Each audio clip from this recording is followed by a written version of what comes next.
àmọ́ tó kí kábọ̀ sórí sharing nǹkan tí mo hate láyé mi. Pillow Space TV channel níbi tí a ti mú gist wá fún yín àti entertainment. A lot of people on this justice for Mohbad. Fún ẹ̀yin subscribers wa ẹ ṣeun. They are making money. A hell lot of money. I am not jealous of anybody. Ìjọ tí bá ti jealousy ọmọ làkejì mi pé kí ni mi máa bàjẹ́ sí nǹkan rere ẹ̀. Ìjọ yẹn ni kọ́lọ̀ mi mú ẹ̀mí mi lọ. Anybody that knows me will tell you I am a supporter of good things. Ọ̀rẹ́ mi nílé ní mo ní kò sọ pé kí n banújẹ́. I wish people well. Vibes tó wà lára mi. Ṣé ń gbọ́ mi? It's vibes of celebrating success. That is not again the bone of contention.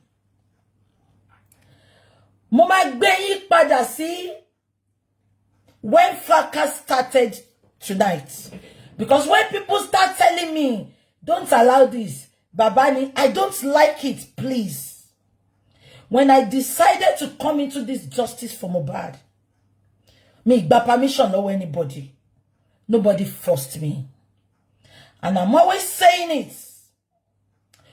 When people said I should join this group, I said I'm not joining group. I have my reasons. Which I'm going to be taking you down the memory lane tonight.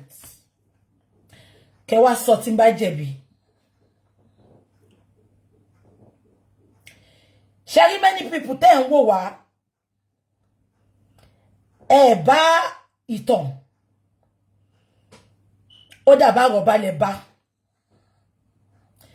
Ma wa ṣàlàyé díẹ̀ fún yín lẹ́yìn kẹ́ lè mọ̀ bí tí mo ti ń bọ̀. Ṣé ń gbọ́.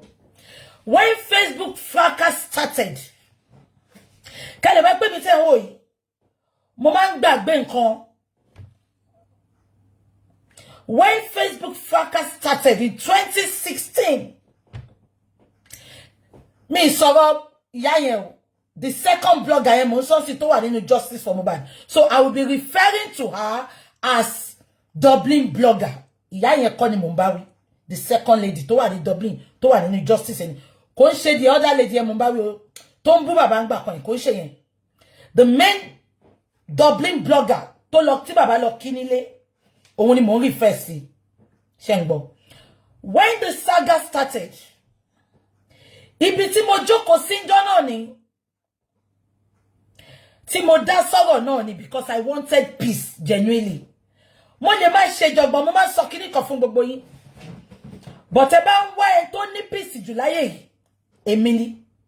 Tí n bá ń ṣe wàhálà mi kí fẹ́ jẹ́ kí wàhálà súnmọ́ àwọn tó súnmọ́ mi. Ẹ lọ bí àwọn tó súnmọ́ mi. Èyí tó bá sọ pé mo ní kóun lọ jà fún mi rí kó bọ́ta.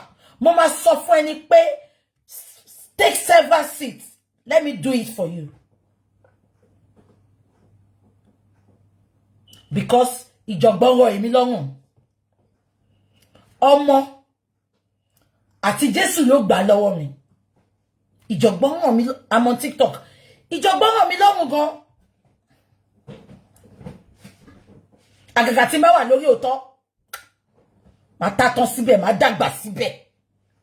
That is not the bone of contention. Ṣé nígbà tí fracas ṣẹlẹ̀?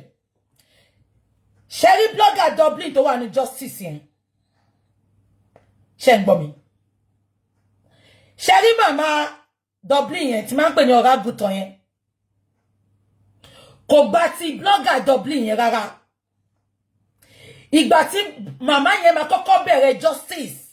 Blogger Dublin yẹn ló tó kọ́kọ́ bẹ̀rẹ̀ sí ní máa ṣe chat. Blogger Dublin yẹn ló fi bẹ̀rẹ̀. Ó jáde fún. Ó ṣe show fún. Ó ṣe everything fún. Ó fẹ́ lè pa. Ṣé ń gbọ́ mi? Ẹ bá mi dùn yẹn mú. Ó wá ń ṣe show fọmọ yìí ń jọ yẹn mi mọ́rí. Èmi àti ò kí ń sọ̀rọ̀. A kì í sọ̀rọ̀. Because bí ṣe wà mí kí ń gbé sáré mi kọjá mọ́ṣáláṣí. But just because ara ń ta mí bó ṣe ń bú ń jọ yẹn, màmá yẹn ń bú. Àwọn tó ń kọ́mẹ̀ntì náà ń bú gan. Wọ́n ń come for her. Wọ́n ń bú àánú ẹ̀ ṣe mí gan.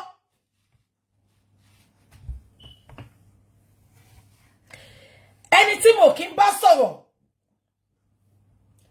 mo wá ṣe update, mo ṣe show. Ṣé ń gbọ́ mi? Mo wá jáde, mo ní kí ló dé?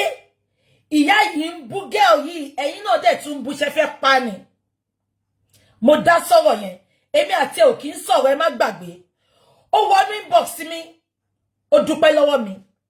Ó ní mo ṣe, ó ṣàlàyé bọ́rọ̀ yẹn ṣe rí. Mo ní kó má worry, mo ní kò ní ìkó ṣàlàyé. Mo ní mi ò kàn like bó ṣe ń bàjẹ́ ni. Ṣé ń gbọ́ mi?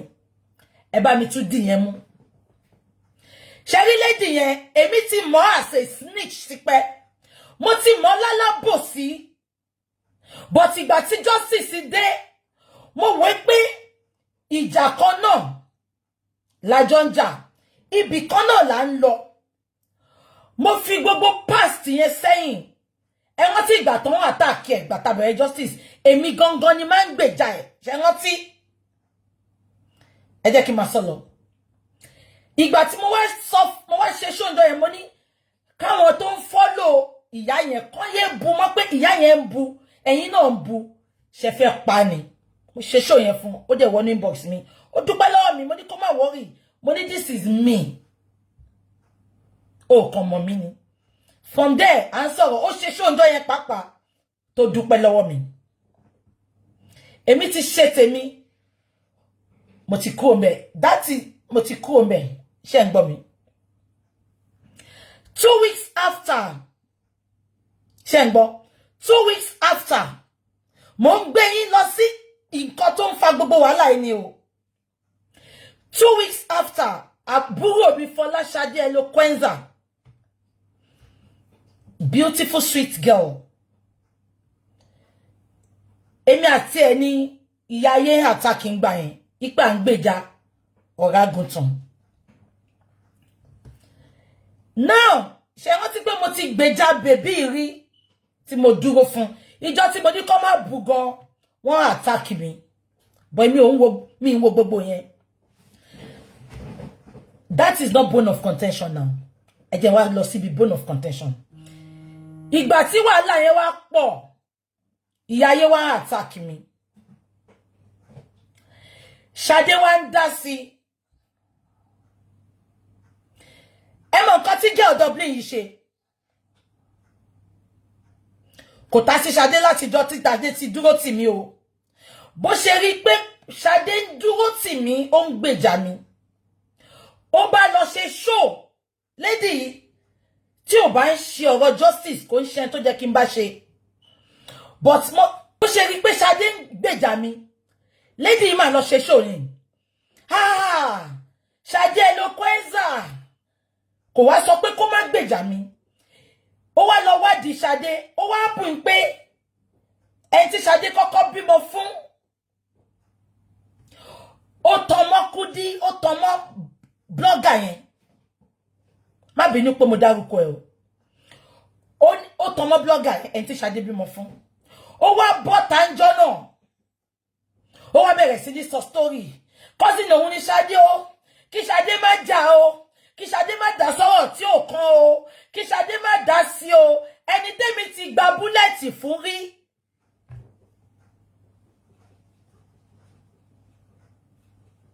Ṣé gẹ̀tẹ̀ ṣá?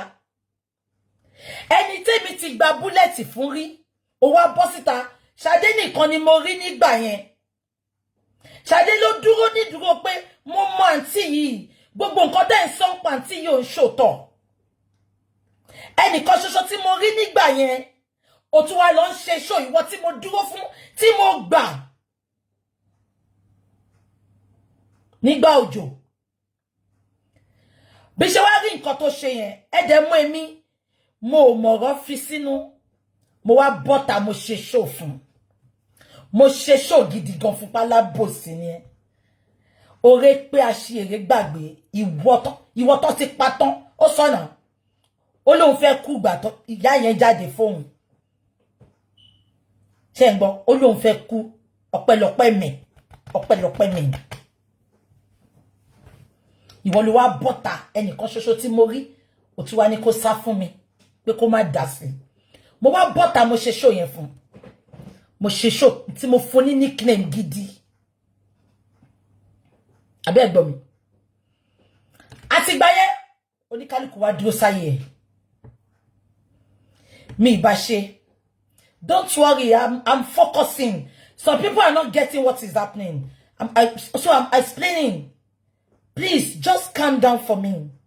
Please. If you're not allowing me to talk, I won't believe pé ọ̀rọ̀ justice for Mohbad mo fi kan dislike ẹ̀. Ó wá ṣe gbogbo yẹn. Òun náà ṣe show fún mi o. Òun náà ṣe show. But mo fún jẹ ẹjẹ́ rí mi mo fún lórúkọ dáadáa tó mọ lórí dè ní. Ṣé ń gbọ́ mi. Oníkálùkù wá dúró sáyé àtàsíra wa. Ìgbà tọ́rọ̀ justice ṣẹlẹ̀ fún Mohbad. Ṣé ń gbọ́ mi. Mo gbogbo àwọn tó wà nú ẹ̀. Tí n bá sọ fún gbogbo yín pé mi ṣe group. Gbogbo yín tẹ́ ń wò wá lẹ́ni. Because ní fracas credibility ni. Ó máa pè kíní kan ní street credibility. Ẹ̀yin ò ní fracas credibility. Lẹ́ṣẹ̀ kan máa sọ̀rọ̀ tẹ́ ń wò wá. Ṣé ń gbọ́ mi? Ṣé ń gbọ́ mi? Ìgbà tí justice for Mohbad bẹ̀rẹ̀. Mo wo gbogbo àwọn tó wà nú ẹ̀. Tí n bá fẹ́ ro ti gba fracas ni, mo ní dá sí. Ṣùgbọ́n mi yẹn sọ fún mi pé kí n dá sí, mo dẹ̀ dá sí.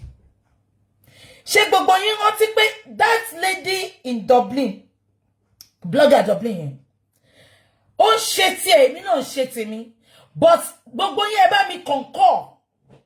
Anytime tí n bá ti ń ṣe show justice, mo máa ń commend ẹ̀. Mo máa ń gbàdúrà fún gbogbo wọn, máa ń dárúkọ wọn lẹ́yọ kọ̀ọ̀kan. Ẹ bá mi concur. Ẹ bá mi concur. Because ẹ ti gbàgbé. Èmi àti ò sọ̀rọ̀ láti ìgbà tí wàhálà yẹn ti ṣẹlẹ̀.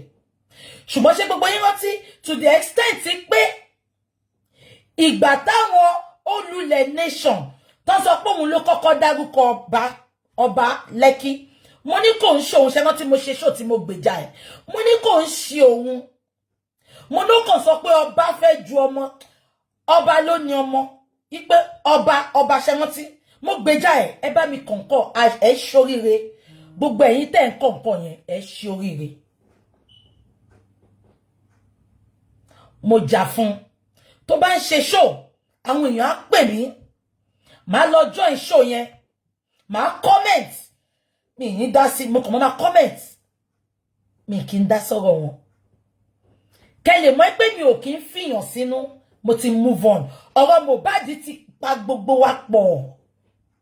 Tí bá dẹ̀ yín fìyẹn sọ́kàn, ní délẹ̀ lérí. Ṣé rí ìtorí pé mo lólódì lẹ́nì kankan, ìtorí ẹ̀ lọ́lọ́run ṣe ń gbà fún mi. Tẹ́ ẹ̀ ṣe lè rí mi mú. Màá dẹ̀ ja ogun Mohbad, màá ja lájà yìí. Ṣé kí n wá ṣọ́ọ̀kì yín? Gbogbo èyí tí mo ń sọ fún yín lọ́sọ̀ pé tí bàbá bá Karimo sọ̀rọ̀, ẹ ti ṣí gbogbo yín. Tactics yẹn lẹ fẹ́ lò sí. Bàbá ò tún wá bá Karimo sọ̀rọ̀, àìtí débẹ̀. Màá gbé yín débẹ̀ lálẹ́ yìí. Ṣé rí girl Dublin yẹn tí ò bá stop. Tí ò bá stop àwọn ìwà tó ń wù. Oh sad, I'm disappointed in her. Ẹ jẹ́ kí n máa sọ lọ. Gbogbo yín rí pé màá máa gbàdúrà fún gbogbo wọn, máa dárúkọ wọn lẹ́yọ kọ̀ọ̀kan. Àbẹ́ ìrántí. Màá máa the fact pé they don't even talk about me, but I don't care. I will ask the bigger person. Màá make sure pé gbogbo wa wà ní oṣù ṣọwọ̀, ṣe gbogbo yín rí lọ́sàn yìí. Mo kúnlẹ̀ mo ń bẹ àwọn tó ń jà. Kàn jẹ́ ká wà lọ́kàn. A lè má kíra, a lè má bára wa sọ̀rọ̀. Bọ́ ẹ jẹ́ ká fira wa sóṣù ṣọwọ̀. Mo mọ̀ pé Àṣànà ó ń gbé ọwọ́ burúkú. Ó ní ṣebí tó bá nísinmi ló máa wá justice. Bó ogun yẹn ò rán èmi. Mo dẹ̀ ń bá yín re, mo ń re lórí gbogbo yín. Ṣé ń gbọ́ mi? Now ẹ jẹ́ kí n máa sọ̀rọ̀ yẹn lọ. Gbogbo yín rí bí ṣe máa ń ṣe ti máa ń pọ́n gbogbo wọn lé. Àwọn èèyàn wá pè mí after a while. Wọ́n ní bossman. Wọ́n ní kí ló dé kó dín ní àbòsí lọ́wọ́. Wọ́n ní kí ló dé tó fi jẹ́ pé bí ṣe máa ń pọ́nlé tó. Bossman máa wà lórí platform ẹ̀, wọ́n á máa bú mi. kò ní sọ̀rọ̀ a máa rẹ́rìn ni a máa ṣe nǹkan míì kò sẹ́ni tó lè wá bú èèyàn tó ń ṣe justice lórí platform mi nígbà fún yín àfi tí n bá rí but boss mama bú mi lórí platform ẹ̀ wọ́n ní kò ní sọ̀rọ̀ wọ́n ní the fact pé mo máa ń pọ́nlé lọ́dọ̀ mi ẹni yẹn dìde sọ fún mi ni pé kí n má pọ́nlé mọ́ wọ́n ti gbé fídíò yẹn wá fún mi lẹ́ẹ̀kínní lẹ́ẹ̀kejì lẹ́ẹ̀kẹta mo ṣáà ń gbé mọ́ra mo ń gbé mọ́ra pé mi fẹ́ jẹ́ kájà ṣẹlẹ̀ lẹ́ẹ̀kẹrin tó ń gbé wá fún mi ìjọ yẹn ni mo fi jáde tí mo ṣe show fún Bossman ṣe gbogbo yín rántí tí mo ti kábọ̀ yá ẹ̀ lójú pé abóyá wèrè ni èmi ló fẹ́ máa rubbish mo kì kábọ̀ yá ẹ̀ lójú ní lẹ́sẹ̀kẹsẹ̀ tó bá tún bú mi àtijọ́ yẹn mo ti decide pé mi ní lọ sí platform lady yẹn mọ́ ṣe gbogbo yín rántí mo dẹ̀ maintain lane mi àtìgbà yẹn mo ti lọ sí platform anybody mọ́ ṣé ń gbọ́ mi ṣàmọ́ pé later mi mọ̀ bí i before then mo rántí mi wá lọ sí platform mọ́ but lẹ́yìn ìgbà yẹn jọ náà wọ́n wá pè mí náà ni wọ́n ní lady blogger Dublin yẹn wọ́n ló reveal àwọn nǹkan kan o ipe àwọn àṣírí bó ṣe pa Mohbad nǹkan tó involve wọ́n ní ó ti bá wọn spending sọ̀rọ̀ mo sáré lọ join chat yẹn mo tún comment mo tún ti gbàgbé ipon bú mi lórí platform yẹn mo tún lọ comment ṣé wá nǹkan tó bí mi nú pa bambari ó wá lọ seko òde ó kọ́kọ́ celebrate Elegushi àti ìyàwó ẹ̀ kò sẹ́ni tó ní kó má celebrate wọn ó dá gbogbo ọ̀rọ̀ táwọn spending bẹ́ẹ̀ sọ ẹ dàrú mọ́ wa lójú spending náà ló ń wò bá ẹ sọ̀rọ̀ ìwọ náà ló bá sọ̀rọ̀ abẹ́ gbọ́ mi so kíní yẹn bí mi nú gan ṣé ń gbọ́ mi that is not now the job that is not the motive for this tonight mo kàn gbé yín débẹ̀ yẹn ni now ṣé mo nǹkan tó ṣẹlẹ̀ this lady likes to prove a point tó bá ń fi justice for Mohbad ṣe gbogbo yín lè ṣiṣẹ́ blogger mi ní kẹ́ má make owó yín but ẹ bá fi pé ẹ lè fẹ́ máa fi cash cruise just because you are making your money ní fowó yẹn ṣe nǹkan rẹ̀ lórí justice for Mohbad àwọn tó ti ra mọ́tò àwọn tó ti ra lé àwọn tó ti lọ lóyìnbó àwọn tó fi gbogbo àwọn ará lóyìnbó cash out náà wọ́n ti fi wá cash out but ibi tí yàn ti ń ṣe nìyàn ti ń jẹ I am not against it ẹ jẹ́ kí n sọ nǹkan tó ṣẹlẹ̀ lálẹ́ fún yín màá kọ́kọ́ bẹ̀rẹ̀ láti ìgbà kan ṣé rántí pé mo jáde few months ago ṣé rí bí ṣe wà yìí gbogbo ẹni tí bàbá ń bá sọ̀rọ̀ àzìn tó fẹ́ ṣe nǹkan fún bàbá bò kí ń jẹ́ intermediary ọkàn lè pè mí pé a fẹ́ ṣe nǹkan fún bàbá o màá ní ẹ gba nọ́mbà bọ̀dá mú ìwà ẹ gba nọ́mbà bàbá ẹ bá àwọn méjèèjì sọ̀rọ̀ mo máa ń yọra mi kúrò ńbẹ̀ ni bẹ́ẹ̀ ṣe rí mi mo ń ṣòfófó ìtọ́lẹ̀ lẹ̀ ṣe rí mi pé mo máa ń lọ kiri I am not interested because mo gbàdúrà kó ọmọ kú kí n máa fòkó ẹ̀ káàṣì owó kí n máa cash out ṣé ń gbọ́ mi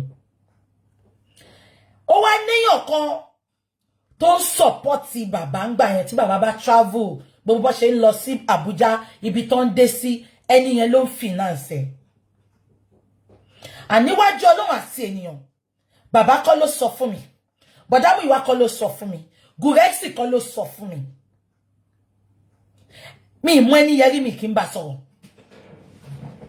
but mo kàn rí pé tí lady yìí bá dórí platform a máa take glory yẹn ṣé rí gbogbo ẹni tó bá ń ṣe nǹkan fẹ́ anybody mo máa ń bọ́ta wá ṣàdúrà fún yín ni ṣé rántí gbígbà tí mo ní kí bàbá lọ sí ṣé rí bídíò yẹn ṣe wà yẹn ó máa ń like láti rubbish effort àwọn èèyàn which I will never do tẹ́ bá rí tí mo ń sọ̀rọ̀ lẹ́nijọ́ mẹ́ta yìí ó nídìí àdèmà gbọ́ lẹ́ni ṣé ń gbọ́ now mo wá bọ́ síta ńjọ́ yẹn ṣé gbogbo yín rántí ìgbà tí ma sọ pé kí bàbá lọ sí ọ̀dọ̀ Bẹ̀rẹ̀kẹ̀tẹ̀ èmi ni mo kọ́kọ́ mọ̀ ìdí Bẹ̀rẹ̀kẹ̀tẹ̀ wá ìgbà tí bàbá lọ sọ́dọ̀ Ẹgbẹ́nusí Mike tẹ́gbẹ́nusí Mike ilé wa ń bẹ̀ tọ́nà wọ́n I drop my pen òyìnbó tẹ́gbẹ́nusí Mike sọ́njọ́ náà nìyẹn mo nókè bàbá ó bà ní kò tí ì bàjẹ́ ẹ jẹ́ ká lọ sí Àbújá ṣé rántí bàbá lóhun ò lọ bọ̀dámù ìwá náà ní bàbá ò lọ wọn ò ká ọ̀rọ̀ mi kún mo dẹ̀ ní òkè ṣé rántí gbogbo yín mo ní tó ń bá lọ mo ní ẹ jẹ́ ká wá lọ as ọmọ Nàìjíríà rere àwa committee of friends and family àfẹ́wá justice ṣé rántí mo dẹ̀ ná owó mo nára yẹn mo fún wọn gbogbo nǹkan tó máa ṣe ń bẹ̀ mo pe àbúrò mi kan ó ní ọ̀rẹ́ l'Àbújá mo dẹ̀ ní kó bá mi wá bẹ̀ lọ assign gbogbo nǹkan affidavit everything la ṣe ìgbà tí lady yìí máa bọ́ta the fact pé gbogbo ilé ọ̀sẹ̀ pé bàbá lòun ò lọ mo jẹ̀ bọ́ta the fact pé mo máa wá sọ̀rọ̀ fún yín òun mo ṣe lè lẹ́nu ọ̀rọ̀ lénìí ṣé ń gbọ́ bàbá dẹ̀ lòun ò lọ mo jẹ́ pé a lè force but àwa máa lọ ìgbà tá dẹ̀ débẹ̀ lóòótọ́ wọ́n nítorí pé bàbá ò wá wọ́n ní a máa tò ní ìjọ tó bá tó kàn wá ni mo dẹ̀ ní no problem at least mo wá jíṣẹ́ fún gbogbo yín tí mo fi ọ̀nà ibẹ̀ yẹn wọ̀nyí ń jọ yẹn ó wá pùn pé one way or the other mi mọ̀ bó ṣe jẹ́ ìgbà tí ìjọ tá wá rí bàbá lọ́dọ̀ Bẹ̀rẹ̀kẹ̀tẹ̀ ipe bàbá lọ èmi feel pé moves ta make ni bàbá lọ because ṣẹ́rí nǹkan tó ṣẹlẹ̀ yìí wọ́n ti rojọ́ fún bàbá àti bọ̀dámú ìwá láti bẹ̀rẹ̀ gan pé kó má trust mi so àwọn náà fẹ́ súnmọ́ mi ṣùgbọ́n inú mi wá dùn pé Ọlọ́run fi wọ̀n wọ́n àwọn tó jẹ́ kan trust àwọn tó jẹ́ really wá justice ṣé ń gbọ́ mi ìgbà tí mo bọ́ tánjọ́ yẹn tí mo sọ pé a dúpẹ́ o bàbá ti lọ tí gbogbo yín sọ pé BJ ó ṣe rí mo fẹ́ jẹ́ kí gbogbo yín mọ̀ nǹkan kan lẹ́nìí I am not in competition with anybody on this justice for Mohbad. Mọ̀ mí ni, ẹ lọ bèrè lọ́wọ́ àwọn tó mọ̀ mí wá sọ fún yín. I do my things my own way. Ṣé ń gbọ́ mi? I do my things my own way. I don't compete. Tí n bá ń compete ni mi ò ní wà níbi tí mo wà lénìí. Ṣé ń gbọ́ mi? I don't compete. Bí lady blogger yẹn ṣe rí páwọn èèyàn on kí mi ń jọ yẹn wọ́n dúpẹ́ lọ́wọ́ mi bó ṣe bọ́ta nìyẹn ṣé gbogbo yín rántí ẹ lè má wo gbogbo fídíò yẹn tẹ́ bá fẹ́ rí máa gbé wá fún yín kẹ́ wá bá wa dá ẹjọ́ yẹn ó wá bọ́ta níjọ́ yẹn ló wá bẹ̀rẹ̀ wọ́n láwọn làwọn gbé bàbá lọ sí kinní kan sí Bẹ̀rẹ̀kẹ̀tẹ̀ ẹ wá mọ̀ nǹkan tó ṣe tó bá ṣe jẹ́ pé àtọwọ́ ẹni because later ni mo wá gbọ́ pé ẹni tó jẹ́ kí bàbá tètè rí Bẹ̀rẹ̀kẹ̀tẹ̀ èèyàn kan ni tèmi gan mọ̀ but òun mọ̀ ẹni yẹn later ni mo gbọ́ ìgbà tó máa bọ́ta lẹ́yìn tí gbogbo yín ti ń sọ̀rọ̀ tẹ́tí ń kí wa tẹ́tí ń sọ pé a máa gba justice ó wá bọ́ta lójókòó báyìí ó wá pe bàbá ó fẹ́ rọ́bìṣì mi tó bá tiẹ̀ ṣẹlẹ̀ bẹ́ẹ̀ mi ìbẹ́ sí ní competition mi rọ́bìṣì ẹ. Please, we are not fighting. I hate when people put this statement. Ipe justice for Mohbad, they are fighting. Please, I am not fighting. Mo kàn fẹ́ jẹ́ káwọn kankan yé yín ni. When you say that, you hurt me because I'm not fighting. Mo fẹ́ jẹ́ kọ́wọ́ yé yín ni. Ó wá bọ́ tanjọ́ náà lójókòó. Hey, àwọn kan láwọn jẹ́ kí bàbá dé Bẹ̀rẹ̀kẹ̀tẹ̀. Ẹ mọ̀ nǹkan tó lè ṣe lẹ́sẹ̀kẹsẹ̀. Ó dẹ̀ mú phone. Èmi ló fẹ́ yẹ̀yẹ́. Ó dẹ̀ mú phone, ó dẹ̀ pè bàbá Mohbad. Mo ti sọ fún yín pé bàbá jẹ́ nìkan tí ò bá ń ṣèsìn tí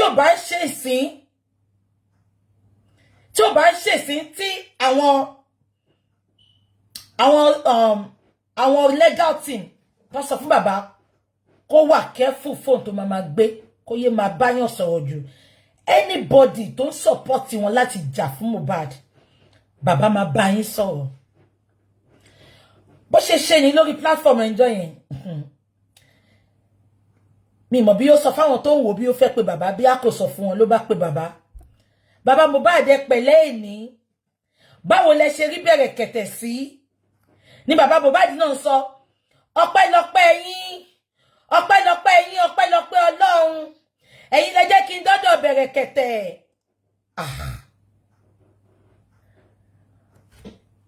Ó ti ẹ̀yin, bó ṣe sọ nǹkan yẹn báyìí, ó wá cut phone, ó lóun máa pè wọ́n padà. Mi kúkú ń wò àwọn èèyàn cut ibẹ̀ yẹn fún mi. Mo láyé mà níkà o.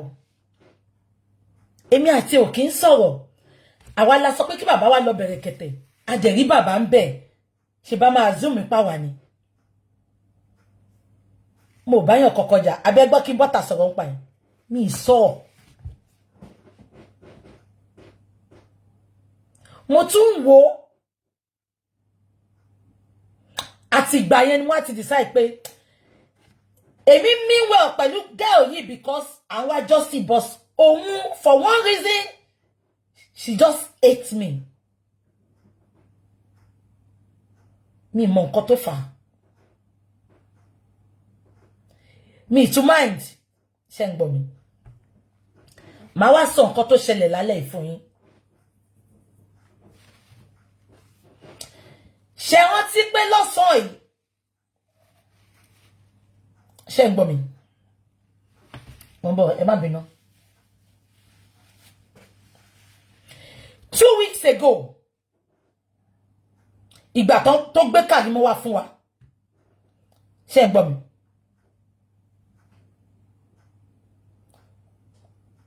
Ìgbà tó ń sunkún tó ní kí bàbá dáríjì Karimo. Bó ṣe ti rí pé gbogbo wa sọ pé no, ta kọ́kọ́ yarí. Ṣóyé yín. Ó wá gbé Karimo, sorry, kò tí pé Karimo ngbà yẹn. Ó pè another lady. Wọ́n pè bàbá. Ẹ má bá mi tẹ̀lé ọ̀rọ̀ yìí o. Ṣé bẹ pé mo bọ́ta sọ̀rọ̀ ẹ rí. Èèyàn kan ní ẹlẹ́kàn of justice. Nice gbogbo èèyàn lọ. Ṣé bẹ pé mi bọ́ta sọ̀rọ̀ ẹ rí. Because ṣé rí ikùn mi lọ́wọ́ gbọ̀rọ̀ sí gan o. Mo máa sọ kíní kan pé nǹkan tán bá ní kí n wá sọ fún yín ni màá wá sọ. Nǹkan tán bá fi rán mi ní wá sọ. Okay, àwọn èèyàn ní kò hate mi, wọ́n no envy mi ni. Thank you, bí ọ̀rọ̀ yẹn ni kí n sọ. Ṣé ń gbọ́ mi? 2 weeks ago, ìgbà tó ti rí pa òun gbé Karimo wá tá a dá lóhùn. Ó wá lọ pe lady kan, wọ́n wá jọ pé bàbá. Ṣé ń gbọ́ mi? Ló ń bá bàbá sọ̀rọ̀ kó gbẹ̀bẹ̀ Karimo, kó ṣe kíní kan. Ó ní bàbá, Karimo ti bẹ̀ yín, Karimo ti ṣe kíní kan. Bàbá ní àwọn ò sí lórí line yín, mi ìwò yín, mi mọ̀ bí yóò bẹ̀ mí. Bàbá ní kó bá wọn send video, káwọn rí video tí Karimo fi bẹ̀ àwọn. That man is not stupid. Mo máa sọ fún yín. You cannot control that man. When I'm talking to that man, but that you can bear me witness. I talk to him with caution because I don't want him to be angry. Chengbo. Bàbá ní ẹ send the video yẹn sí mi. Tí bá ti wò tán, a sọ̀rọ̀. Ó lè dàbọ̀ pé bàbá padà ńjọ́ yẹn. Fóònù lọ. Ṣé ń gbọ́ mi? Ẹ bá mi dìyẹn mú. Ṣé wọ́n ti pé lọ́sàn yìí? Mo sọ statement kan out of anger. Kò dẹ̀ ṣe out of anger. Mo ti sọ fún gbogbo yín pé tí n bá ní kí wọ́n máa sọ gbogbo bó ṣe ń lọ personally fún èmi ni. I don't want people calling me. Ṣé wọ́n ti? Mo sọ fún yín pé Baba was not on her life that day. Ó parọ́ ni. Baba ò sí lórí life yẹn. Ó parọ́ ni. Baba ò wo life kankan. Ẹni kan fún yín ní proof. But I don't just want to come and be talking about her. Now, kí ni mo sọ lọ? Bo ni mo sọ̀rọ̀ yẹn dé. Ṣé wá rí ọ̀sán yìí? Ó dàbí bó ṣe rí pé ṣé wọ́n ti pé mo sọ statement kan lọ́sàn yìí tí mo sọ pé tí bàbá àti bọ̀dá Ayọ̀ bá bá Karimo sọ̀rọ̀ kò lè yé gbogbo yín. Mo dẹ̀ sọ reason mo ní 11 months of hard work of all of us, 11 months of sleepless nights, 11 months of everything. Ẹ jẹ́ ká gbé ọkàn wa t'Ọlọ́run lọ. With or without Karimo, we will get justice. Ṣé rántí tí mo fi sọ pé tí bàbá bá sọ̀rọ̀ àti bọ̀dá Múyìwá èmi gan máa drop. Ṣé fẹ́ gbọ́ àbí mo ti drop.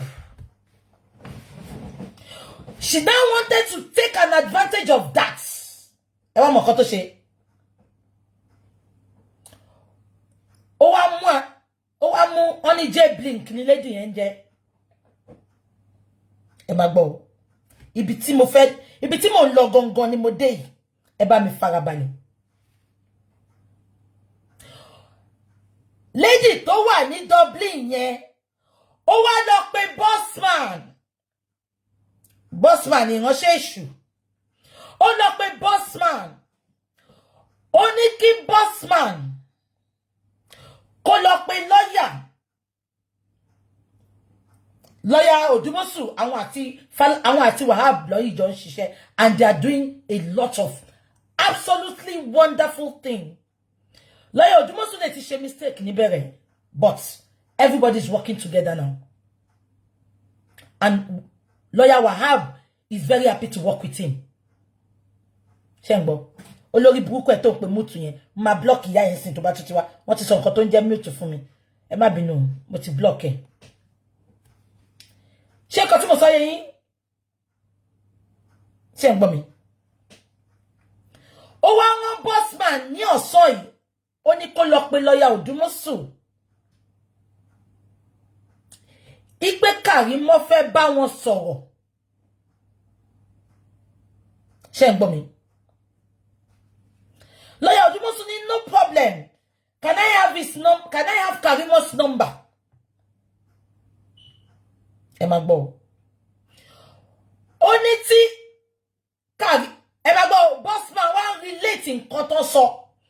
Ó ní Karimo tó bá máa bá àwọn legal team sọ̀rọ̀. Ó ní Kudi gbọ́dọ̀ wà níbẹ̀. Ṣé rí pé ó ń ṣe mí ò ń gbà mí ní Kudi. Tó bá jẹ́ pé Kudi fẹ́ bá wa get justice ni. Ìgbà tí Karimo ti lọ bá ló ti jẹ́ kó sọ fún Karimo pé wá lọ bá legal team. Ó ní gba gbogbo weapon lọ́wọ́ Karimo kó wá máa fi make owó, kó wá máa command Karimo kó máa sọ nǹkan tó máa ṣe F-off. Mo tún máa sọ lẹ́ẹ̀kan sí. Karimo, if I don't like you, mo ń sọ eléyìí kó bá lè fún mi ní reference tó wà lọ́wọ́ ẹ o. Karimo, ṣé n tó lọ bá yẹn ṣó ever sọ fún ẹ pé kó má bú ìyá ẹ mọ́. Karimo, I might be nasty with you because bó ṣe bẹ̀rẹ̀ ni. Abiyamọ ni mí. Ìwọ náà dẹ̀ gbàdúrà kó mọ́ rúdù sí ẹ. Torí ẹ mo ṣe fún ẹ ní kó bá mi lọ kó má bú ìyá ẹ mọ́ lánàá.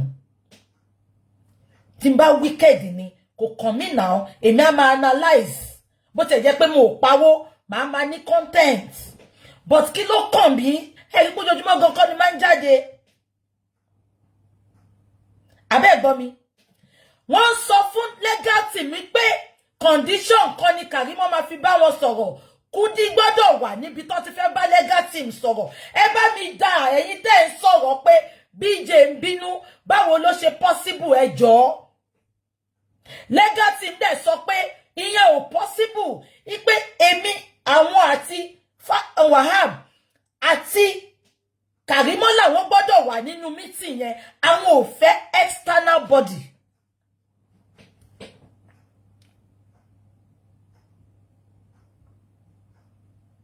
Ṣé ń gbọ́ mi? Ẹ sọ fún mi. Ibi tí mo ti jẹ̀bi kẹ́ máa sọ fún mi o.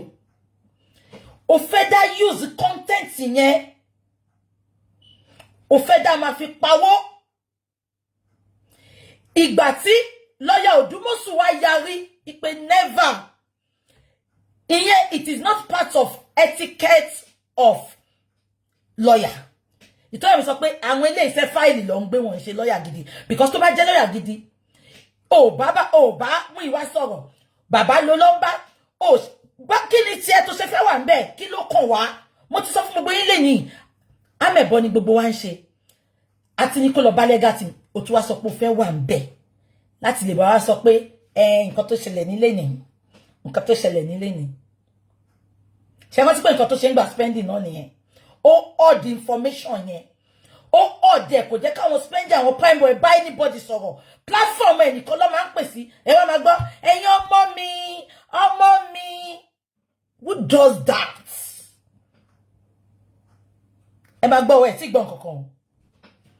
Ìgbà tó rí pé ìgbà tí legal team sọ yẹn fún bossman, ó dàbí wọ́n lọ jíṣẹ́ fún. Ẹ wá mọ̀ nǹkan tó ṣe.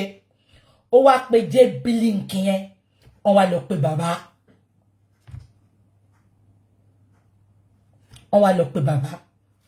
Baba will never ignore your call. Baba wa gbé phone yẹn.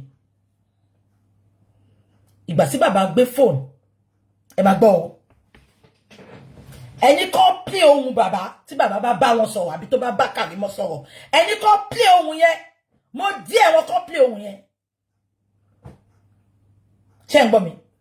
Ó wá pè bàbá, òun àti girl yẹn wọ́n pè bàbá.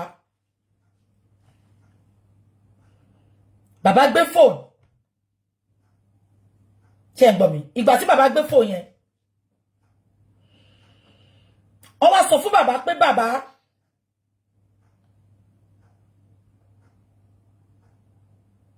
Karimo fẹ́ bá yín sọ̀rọ̀. Ṣé ń gbọ́ mi? Bàbá dẹ̀ sọ fún wọn pé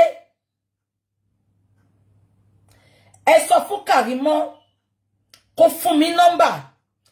Màá fún legal team ní nọ́mbà so èmi àti legal team á bá sọ̀rọ̀.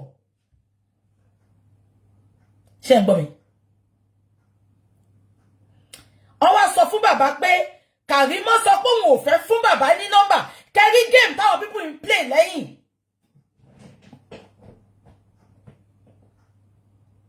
Ó sọ pé wà ní justice. Ẹ bá mi bèrè lọ́wọ́ ìgbà tá ń pawó GoFundMe fún bàbá ẹ̀. Kò bá bàbá polówó GoFundMe yẹn rí, kò jẹ́ kán dáwó sí. Ìgbà tó kọ́kọ́ bẹ̀rẹ̀, bọ̀dá yọ send ẹ̀ sí the fact pé kò kí ń bá bọ̀dá yọ sọ̀rọ̀ mọ́. Bọ̀dá yọ send ẹ̀ sí with message. Ó ignore bọ̀dá yẹn. Kò gbé kíní yẹn fún wa rárá. No, ẹ jẹ́ ká bára wa sọ tọ̀rọ̀.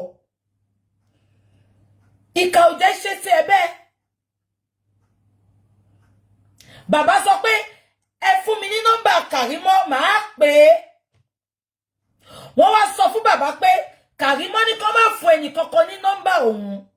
Bàbá sọ pé okay, ẹ bá mi sọ fún ẹ bá mi fún Karimo ní nọ́mbà tèmi. Gbogbo pé bàbá bá wọn sọ̀rọ̀ fún 10 minutes, ẹnì kan gbé jáde.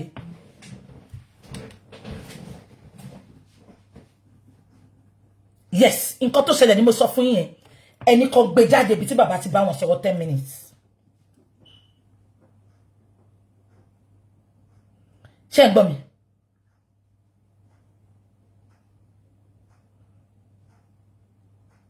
Èèyàn kan ní it was Karimo that said she wants Yeye Kudi to be there. That is what Kudi told her behind the camera. I am telling you this now. So don't come here and come and let her come out and challenge what I'm saying. I don't want you to... Don't say because somebody is your favorite. I want to follow me. BJ, don't do that. BJ, stop it. And I respect them a lot. But when you are coming here now, you're not telling her the truth. It is uncalled for. I beg me. Bàbá ní, okay, ẹ fún Karimo ní nọ́mbà mi. Màá pè, kó pè mí. Àtìgbà yẹn wọ́n pè bàbá yẹn. Wọ́n pè bàbá yẹn. Ibo wá lọ ti bá bàbá sọ̀rọ̀.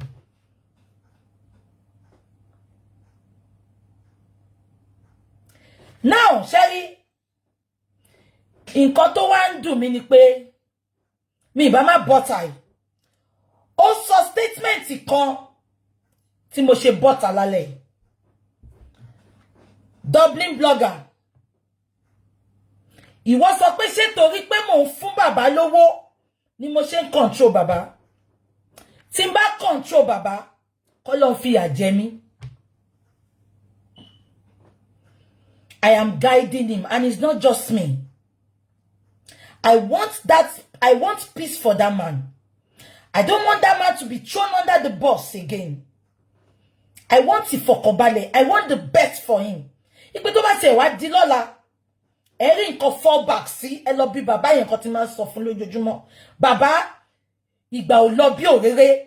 Àwọn tó ń fún yín lọ́wọ́, àwọn tó ń sanwó justice. Tí justice bá tán bàbá, ẹ tí sunkún o. Ẹ dẹ̀ ní rẹ́kún ọmọ mọ́. Mo nígbà yẹn ló ṣẹ̀ṣẹ̀ máa down on you. Mo ní so take advantages of people surrounding you now. Ìgbà tó máa sọ lórí platform ẹ̀ lẹ́ni sẹ́.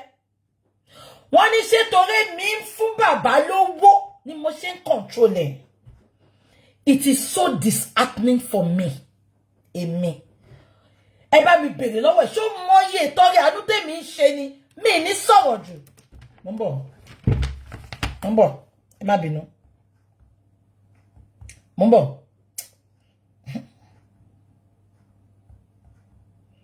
Ẹ má bínú. Mo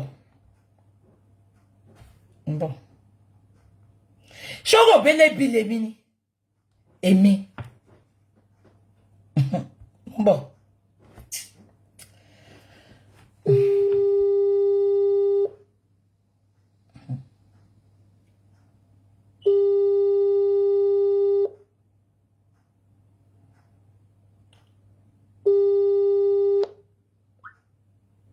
Hello?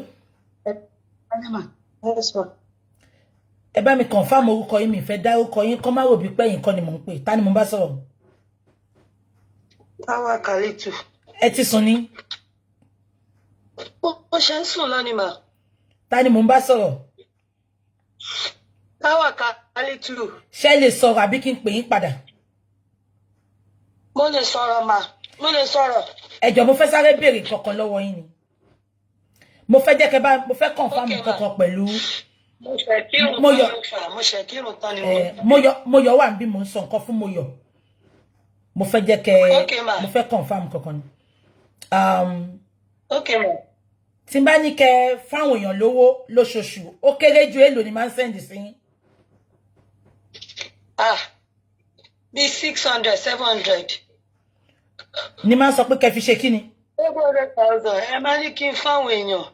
Ẹ máa ń send account number torúkọ àwọn èèyàn káàkiri pé kí n send owó sí. Ṣé gbogbo àwọn tí mo ní kẹ́ send owó sí láti jọ́ 13 send ṣé family mi ni wọ́n? Irọ́ o. Mo máa ń béèrè lọ́wọ́ yín gan pé ṣé ẹran nǹkan lọ́yọ̀ wálé máa fi ń ṣètọrẹ àánú lóṣooṣù ni mà. A dà fún yín. Àmì mà. Ẹ pẹ̀lẹ́, ṣé yín ń ta wòsíwòsí yín? Àti táwa nìyẹn o. Okay. Bẹ́ẹ̀ ni mà. Mo yọ ń kí yóò ti lọ. Mo yọ. Ẹ kalẹ́ mà. Ó ti lọ sí yàrá ẹ̀.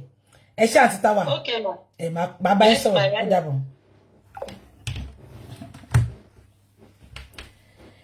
Ṣé mọ nǹkan tí mo ṣe nǹkan tí mo ṣe yẹn? Because lójú wọn, ṣé mọ̀ pé ọmọ àìjọbẹ̀rẹ̀ àwọn ni wọ́n. Iṣu àtẹ̀yìn làwọn fi ń ṣàlejò. The fact pé wọ́n pa owó lórí bàbá yẹn. So, ìbá change tí mò ń fún bàbá yẹn, wọ́n wá máa fi attack mi pé ṣé nítorí o ti ń bọ́ bàbá yẹn. So, ṣé gbogbo yín gbọ́? Àtìgbà tí mo ti ń help àwọn èèyàn.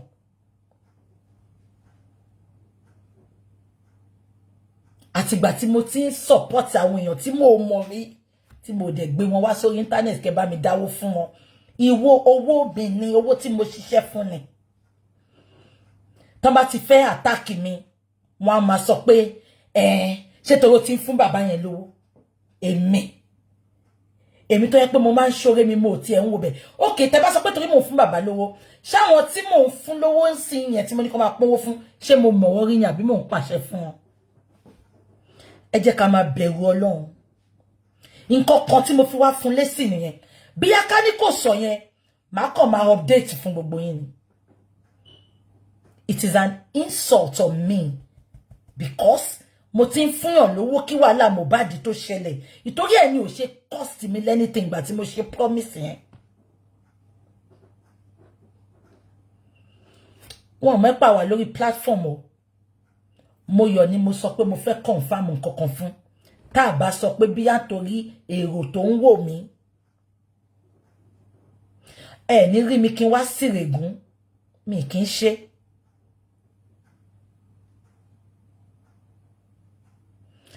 I'm not gonna insult you, Dublin blogger. If your intentions are plain,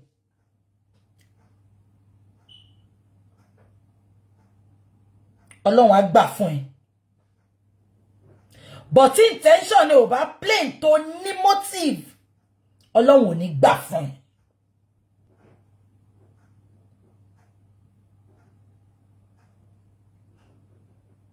Ìtorí o fẹ́ content, o fẹ́ pawó lórí Facebook.